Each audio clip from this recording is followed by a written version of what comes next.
Tupac's death shocked the music world, but the rapper seemed to know that his murder was coming sooner rather than later. Here's how the icon appeared to predict his own death. On September 13, 1996, 25-year-old rapper Tupac Shakur died from gunshot wounds inflicted 6 days prior. On the night of September 7th, the rapper was out in Las Vegas with Marianne Suge Knight, co-founder of Death Row Records, to watch a Mike Tyson boxing match at Las Vegas's MGM Grand Hotel. After the match, Shakur and Knight left the premises in a black BMW when a white Cadillac pulled up beside the vehicle at a stoplight and fired 13 shots into their car. Shakur was hit in the chest, hand, and pelvic area and was brought to the hospital for immediate medical attention. At the time of his death, Tupac's lawyer Sean S. Chapman denounced depictions of violence in rap, saying, "There was this wonderful, charming, bright, talented, funny person that no one is going to get to know. They're just going to know this other side." 2 years prior, he was involved in another shooting that was supposedly a mugging, but despite putting on a brave face, he was reportedly convinced it was an attempt to end his life. I'm not worried about it. They miss. I'm not worried about it unless they come back. Following this first shooting, Tupac told award-winning journalist A.J. Benza, who was at the rapper's hospital bed afterward, that he was going to die young. Tupac said, "Not this time, but it's coming." Though many of Tupac's songs talk about death, some of the lyrics sound more like direct foreshadowing of the rapper's demise than others. In If I Die Tonight, he raps, "I hope they bury me and send me to my rest," headlines reading "Murdered to Death, my last breath." In another song by Richie Rich featuring Tupac, Tupac says, "I've been shot and murdered, can't tell you how it happened word for word."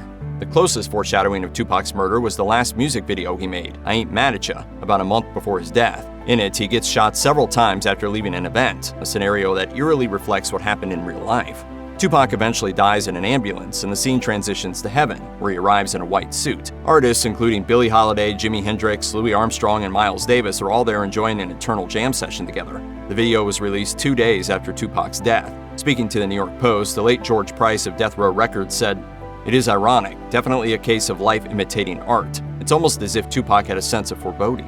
Until the 2023 arrest of Dwayne Keith Davis, all leads linked to Tupac's murder led to nothing but dead ends. Plenty of theories about the motivation behind Tupac's murder have percolated in the decades since his death. Retribution and revenge stand high on the list, as well as jealousy of Tupac's success, or the much-discussed East-West boom-bap versus G-funk rap rivalry of the 90s.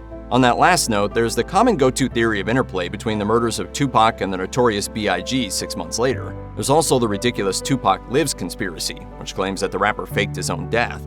But Tupac's death wasn't any kind of mystery, least of all to Tupac. It was tragically natural for him to assume that death lurked everywhere given the harsh realities of his upbringing, which he often discussed in his lyrics.